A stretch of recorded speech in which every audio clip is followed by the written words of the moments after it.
In Proverbs chapter 28 tonight, Proverbs 28. And that's the latest family picture there, all three of them. And then that's Fort Worth, Texas, a couple days ago. But he just keeps eating, have to stay inside when it rains like that, or snows like that, nothing to do but tear the house up, see? All right, but anyway, in Proverbs 28. And in these chapters, of course, this one is in instruction in proper behavior, and of course you could almost title the whole Proverbs like that, some of them anyway. And so a lot of these titles and names and stuff are kind of interchangeable, I suppose. But in Proverbs 28, the theme is definitely instruction. And, 4 times in the first 9 verses, he talks about the law. The law. And the law there is Torah, which is instruction, law-type instruction. For example, in verse 4, forsake the law. Latter part of verse 4, keep the law. Verse 7, keeps the law. Verse 9, hearing the law. And so you have a lot of about the law. As usual also, there's no mention of the Lord in these. I don't think any of them there's mention of the Lord explicitly. And so it's a lot of comparison between the wise and foolish in different ways, their behavior and such. And so that's what we have here in this chapter. All right, and so we start out with the importance of instruction, and there's importance to instruction to one's conscience. Notice in verse 1, the wicked flee when no one pursues, but the righteous are bold as a lion. And of course, the conscience of a wicked person makes him very insecure, but the righteous are confident. And the idea here of a bold as a lion is the idea of confidence. I have nothing to worry about. The lion is the king of the beast type of thing. But when someone is involved in crime or wickedness, is always looking behind his back, make sure no one's following him. And so that's the idea there. All right, also instruction is important to political stability. And actually there's a lot from here on out, a lot in the Proverbs about rulers and subjects to rulers and how kings and such should conduct themselves, how people should conduct themselves in the presence of rulers. And so there's a lot of that. And if you think about Solomon, and we're still in this group, these are Solomon's of Proverbs that King Hezekiah's men copied out. And when you think about Solomon, he was a king, and he grew up king's kid, I guess. And so he had a lot of observation on this. Of course, he's inspired of God as he writes this, the Proverbs. All right, but anyway, because of the transgression of a land, many are its princes. But by a man of understanding and knowledge, right will be prolonged. And then verse 3, with that, a poor man who oppresses the poor is like a driving rain which leaves no food. And so we have those two verses grouped together, verses 2 and 3. And because of transgression of a land, many are its princes. And the idea there is, there's a lot of turnover when rulers are wicked. And they come and go, rise and fall. And really, we'll see some of this at the end of the chapter as well, but I couldn't help but to think of the Middle East as I'm going through a lot of these proverbs about tyrants and about ruthless rulers and all that. And you'll see what I mean as we unfold some of these. But same idea here, because the transgression of a land, many are its princes, but by a man of understanding and knowledge, right will be prolonged. And, there's frequent leadership, turmoil and turnover, but yet when righteous lead, there's periods of peace. And like that, as we're saying, they're prolonged. All right, now a poor man who oppresses the poor is like a driving rain which leaves no flood. And if we connect this with princes in the land, poor, if a poor person comes to power, when I say poor, I'm not meaning so much low income, although that would be included, but the attitude of a poor man. Yeah, this comes up a lot, like when you study this Sermon on the Mount, the Beatitudes, blessed are the poor in spirit. And he's not really talking about literal poverty there, but he's talking about an attitude of humility, because, a poor man can be very covetous, and a wealthy man can be very humble and not covetous. And so it's an attitude that he addresses more so than anything. But here, a poor man oppresses the poor. When he comes to power, he often takes advantage of the poor. And several of the commentators mentioned about taxes, exact so much tax upon the people, and this will come up again later in this chapter, so much tax upon the people that he calls it like a driving rain, which leaves no food. It strips away everything, and there's nothing there left to eat. All right, and but let's see, the taxes of a ruler, one commentator said, are bad enough, but when a poor man gains power, he self-enriches. Self-enriches was the word he used, and so he's going to become rich no matter what. And again, you see this in the Middle East a lot. Those guys should be some of the wealthiest, straightforward, industrialized nations in the world with all that oil income and stuff, even like in South America and stuff, some of these places. But what happens? They just try to fill their own pockets and their own self-enrichment, as the commentator said, and the people, it's like third world country outside of that, because they just don't take care of the people, but it's all about them. And when the people see that, as they grow up in that culture, then if they ever get to be in power, guess what they're going to do? Same thing, because that's the way they see life, And so it's a very ongoing thing unless it can be broken sometime in the generations. All right. And then verse 4, instruction to moral approval, proper behavior to moral approval. In verse 4, those who forsake the law praise the wicked, but such as keep the law contend with them. And here the one that forsake the law, they praise the wicked. And, of course, Isaiah said, woe unto them that call evil good, good evil, put bitter for sweet, sweet for bitter, same type of thing there. But, they praise the wicked. And you just think about even in our society, the people that are propped up and praised oftentimes are the thugs, whoever, the people that aren't living like they ought to be living. And then on the other hand of that, the other side of that coin, but such as keep the law, contend with them. And the contending there is the righteous, kind of a righteous indignation. Chapter 26, answer a fool according to his folly, says one verse, and the verse right next to it, do not answer a fool according to his folly. And so there is some wisdom to be discerned here, but those that keep the law are constantly struggling with those that don't. And the first part of that verse, those who forsake the law praise the wicked.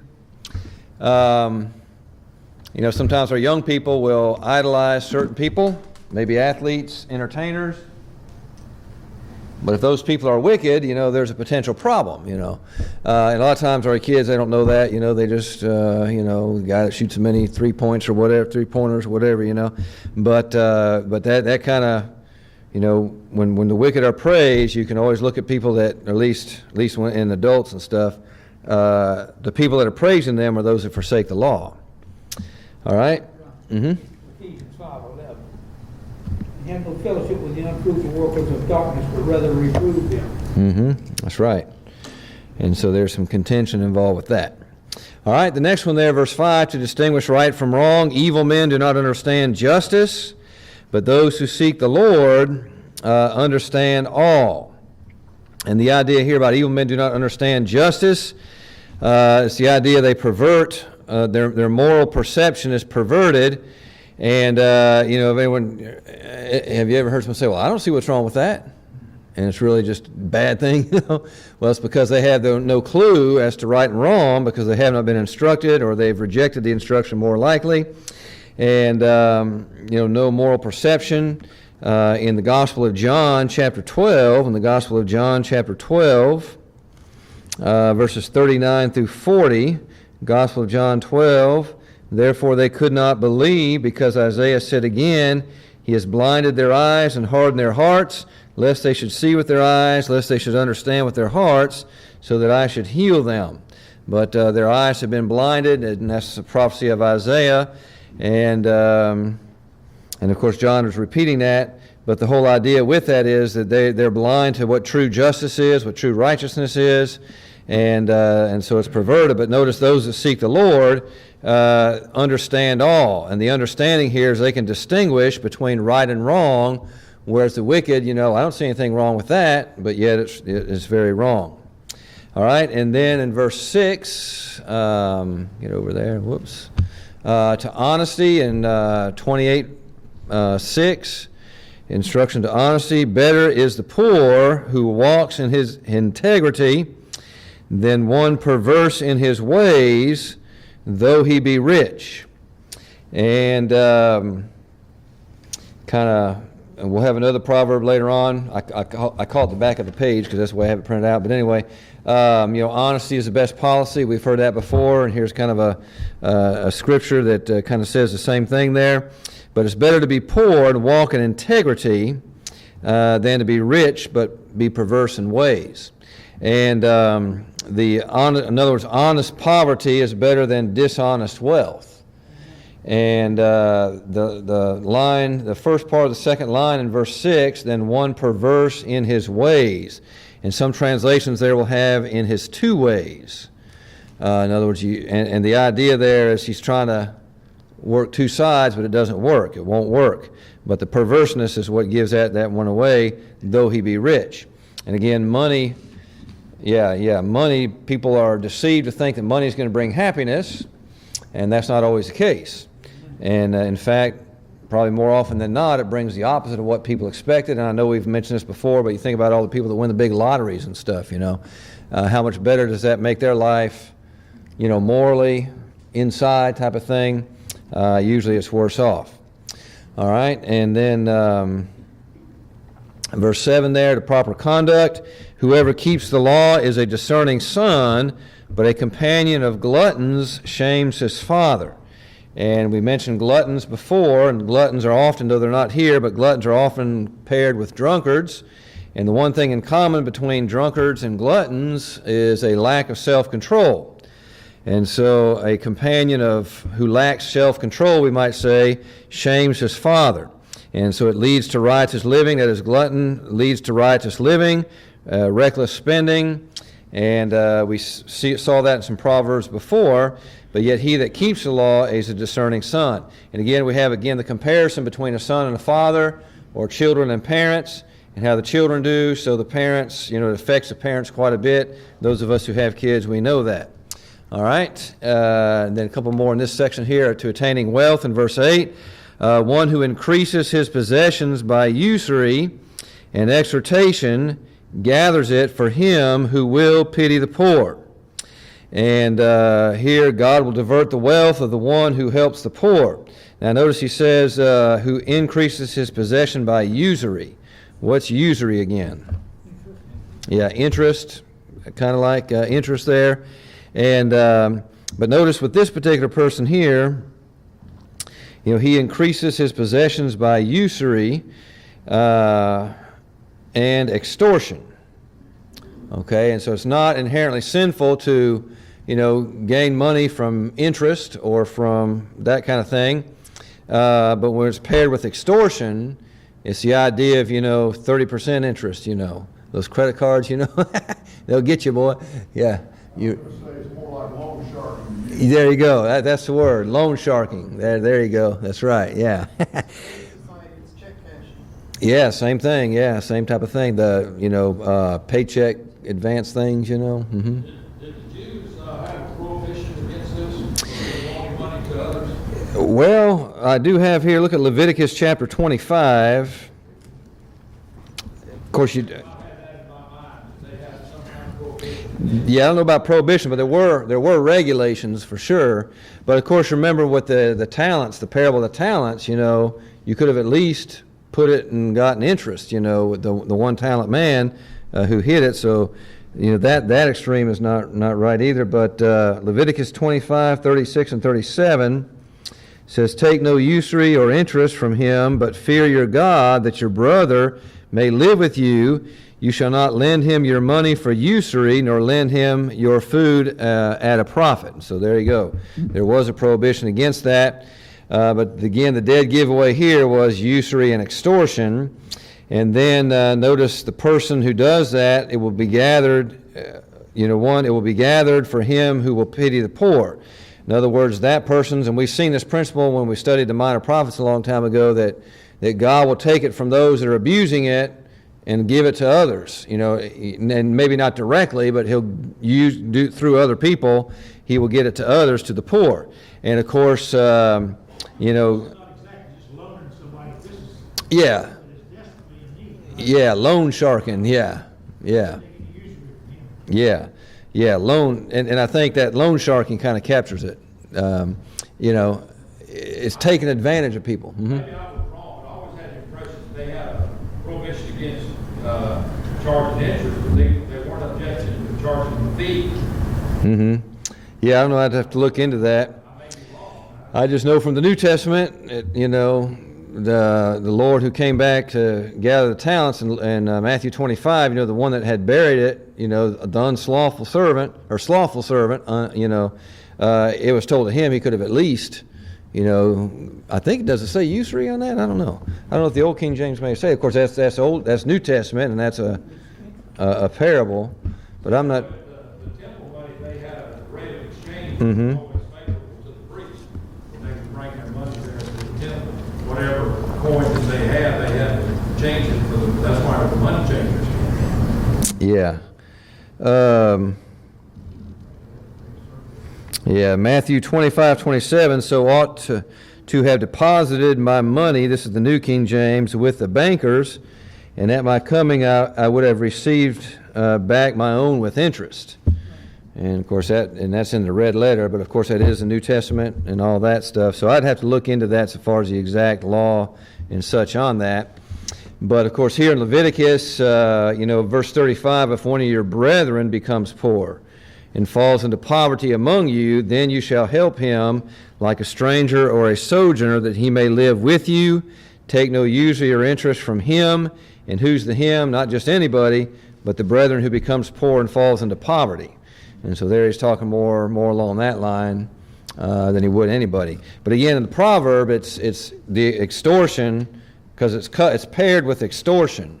So there's some parallelism there, not just any interest, but interest in extortion. And so that's the main kicker here in the proverb. All right, but again, the whole point, and when people don't, in the proverb here, when people are not good stewards as they ought to be, in fact, there's a difference between not a good steward and extortion. There's a difference there. But the point of the proverb is that God will get that money to the poor, but not through that guy. And that's the gist of it there. But it takes wisdom and instruction to realize that. And then also to verse 9, accessing God in prayer. One who turns away his ear from hearing the law, even his prayer is an abomination. And of course, this comes up a couple times in the New Testament. In John 9:31, when Jesus healed the blind man, and the Pharisees and scribes and all that were after to find out who it was and all that. And, but one of the response in John 9:31 is, the Lord does not hear a sinner's prayer. And we realize that is the healed man saying that, not Jesus saying that. But you also have in 1 Peter 3 and verse 12, look at 1 Peter 3 and verse 12. The verses there again. And it's in a context where he's talking about verse 8, be of one mind, having compassion for one another, love as brothers, be tender-hearted, be courteous, not returning evil for evil. But then down in verse 12, for the eyes of the Lord are on the righteous, and his ears are open to their prayers. But the face of the Lord is against those that do evil. And again, with prayer, we have to be in a right relationship with God in order to pray. And of course, I do want to point out here that God is omniscient. So there is a sense in which He knows everything we pray, even the worst. I don't know. I was going to say atheist, but maybe he wouldn't pray. But the worst, Hindu or whatever, God is aware of it. He knows it, but He doesn't respond to it. And it's kind of like there's a word in the Old King James, hearken. And I don't think it's used here, but that word hearken is the idea of you hear and you act upon it. And so God is omniscient, and so He knows when a sinner prays, but He does not respond to that any other than the general, His providence is there for everybody. We've seen that before in Acts 17 and other places. But prayers of the saints, we have a guarantee that He will always answer our prayers. It may not be like we want it, but it will always be according to His will. Amen. Yeah, amen. And we can have the tremendous confidence. Yeah, because sometimes we think we know what we want. But, and sometimes I think he'll give it to us just to teach us a lesson, but anyway. But anyway, all right, so that's through verse 9. Any questions or comments down through verse 9? Mm-hmm. I'm curious as to, I don't understand. You compare the first couple of these verses to the Eastern kings and what have you in today's world. What's the difference between them and our government today? Oh, well, I don't want to get into that stuff, man. Yeah. Well, yeah, the principle of leadership, right? You're correct, and that, man. Yeah, I'll be honest with you, man. I was thinking of our president on the back page here when we got to somebody, But yeah, the principles are all still the same there. Mm-hmm. It's been like that, no matter who's in office. Yeah, maybe not always, but yeah. There's a big difference between this one and but that's I heard him mention yeah. Camp David. In the past, we've had presidents that went to Camp David for vacation. This guy has had 8 vacations the last year, and all of it worked. Yeah, but anyway, yeah. Woo. Well, yeah. Yeah, the principles are the same in leadership and all that, and it's the same type of thing. Because when you get put it this, when you get a guy in office that's got a grudge against people, and that's just like with the poor, like what I was saying here with the Middle Eastern, that's all they're used to. Their leaders, they rule by the fist, and so when they grow up and they become leaders, that's the only thing they've seen. And so when you have people that have grudges against the people that they're leading, and then they get into power, man, it's just like the king of the hill or the whatever, the little kid bully or whatever. He's going to make sure he takes it out on everybody, and that's true. In antiquity and in modern times, except the beauty of this country is we, supposedly anyway, in theory, we have those checks and balances supposedly that are supposed to keep that from happening, but sometimes those checks and balances break down. But that's a whole nother thing there, yeah. But anyway, anything else through verse 9? All right, the next section, wicked versus righteous, and again, that could be tagged in a lot of these passages here. But in verse 10, the backslider and the faithful. Oh yeah, and so you'll have a lot of comparisons here. In fact, I should have mentioned this earlier, but in almost all these verses, or at least in these sections, you'll have but, the word but a, In other words, you'll have, here's one example, then the contrast. Usually it's the wicked first, then the righteous. Sometimes it's reversed, but you always have that but, which is a contrast with them. And so in verse 10 there, whoever causes the upright to go astray in an evil way, he himself will fall into his own pit. But the blameless will inherit good. Okay, now the blameless there, that literally is wholehearted. The wholehearted will inherit good. And again, the wicked who causes the upright to go astray in an evil way. In other words, through his evil schemes and stuff, he causes him to go astray. He himself will fall into his own pit. But the righteous will inherit good. In other words, the righteous will, though he may be put down temporarily, he will get back up on his feet. Whereas the wicked, he will go down into the pit, his own pit, and there he will remain ultimately, eventually. All right, and then, I hit the wrong button, I guess. Verse 11 there, the rich and the poor. The rich man is wise in his own eyes, but the poor who has understanding searches him out. And one commentator here talked about that this person, the first part, the rich man is wise in his own eyes. He called that he is purse proud. And there is, a lot of times when you have this wise in his own eyes, some of the translations may have a footnote, or at least in the commentary part, they'll equate that with arrogance. And his arrogance here, and I don't know if you've encountered people, maybe they're wealthy, but they're very arrogant about it, thinking that look what I did, it's because of my wisdom and my, prowess as a businessman and all this kind of stuff. But the poor who has understanding searches him out. In other words, the poor who has understanding or wisdom, he can correctly evaluate what the rich man is saying as he is saying in his own eyes, wise in his own eyes. And then the righteous rulers versus wicked rulers in verse 12. When the righteous rejoice, there is great glory, but when the wicked arise, men hide themselves. Yeah, men hide themselves. I thought of Adam Putman, but I don't know. No, anyway. But when the righteous rejoice, there's great glory. And in other words, and of course, when you compare it to that proverb up before that we had, let's see, where was it? About the turnover of wicked rulers when rulers are wicked. But when the righteous rejoice, and of course you have the parallel when the wicked arise, and the idea is when they arise to power. And so it seems that the righteous in the first part of the verse, where we're talking about rulers, there's great joy. And again, when you have a ruler, and we've had Proverbs earlier on this, but when you have a ruler, verse 10, 11:10, yeah, okay, 11:10. You have that there? Go ahead and read that. When it goes well with the righteous, the city rejoices, and when the wicked perish, there is jubilation. Yeah. By the blessing of the upright, the city is exalted. Yeah, there you go, perfect. It is overthrown by the mouth of the Yeah, and that was what, 11:10? Yeah, that's perfect. Yeah. And again, and that verse is explicit, tying it into the ruler. And again, like I say, we've seen this before. When the ruler is doing right and good, peace and prosperity. But when you have that wickedness, you have that constant turmoil, that's rise and fall and all this kind of stuff. And that's what he's getting at here in verse 12. All right. But yeah, men hide themselves, and that is sometimes translated, men must be sought. The life of the righteous may be in jeopardy when the wicked rise to power, when the wicked are in power.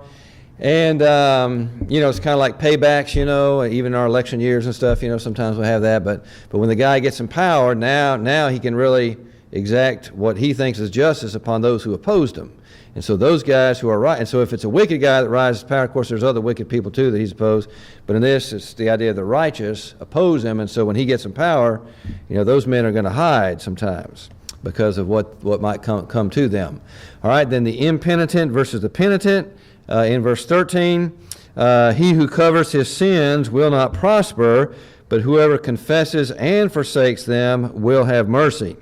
All right, covering his sins there is the idea of not wanting to admit the guilt. Just because he doesn't admit the guilt doesn't mean he's free from guilt. And in Psalm 32, we have David's, most scholars would connect this in with his sin with Bathsheba as Psalm 51. But in Psalm 32, he makes an interesting statement that kind of illustrates this proverb. Psalm 32 verse 3, of course I might have that, 32:3. When I kept silent, my bones grew old, through my groaning all the day long. For day and night your hand was heavy upon me. My vitality was turned into the drought of summer, Selah. And then he says, I acknowledge my sin to you, and iniquity have I not hidden. And so he confesses his sin. But while he was trying to hold in guilt, it actually affected him, physically even. And that happens with people. All right? And so he who covers his sin will not prosper, but he who confesses, notice confesses and forsakes. Confession without action is just vanity, just vain. But here he confesses and forsakes. And sometimes the meaning, I don't know if there's a translation that has it, but when he forsakes sin, that's the same thing as repenting. Repenting is to turn away from sin. And so when he forsakes sin, he has repented. Them will have mercy. And so those people will have mercy. And again, God is faithful and just to forgive us our sins, 1 John 1 verse 9, if we confess them. All right, and then godly fear versus hardness. In verse 14, happy is the man who is always reverent, but he who hardens his heart will fall into calamity. All right, now that always reverent, some of the translations have always fears, or he that feareth always, the idea there. And, it's godly fear. And when you look at that, happy is the man who has godly fear, but he who hardens his heart will fall into calamity. And the hardness heart there is the idea that, there's some that will, and directly toward the reverence or the God-fearing. In other words, he scoffs at the idea about fearing God, and that kind of thing, and he will fall into calamity or evil there. And again, it's okay to fear God, because when you fear God, it keeps you out of a lot of trouble. Remember, the beginning of wisdom is what? The fear of the Lord. And so that's where wisdom starts, that's where it continues, and that's where it ends right there.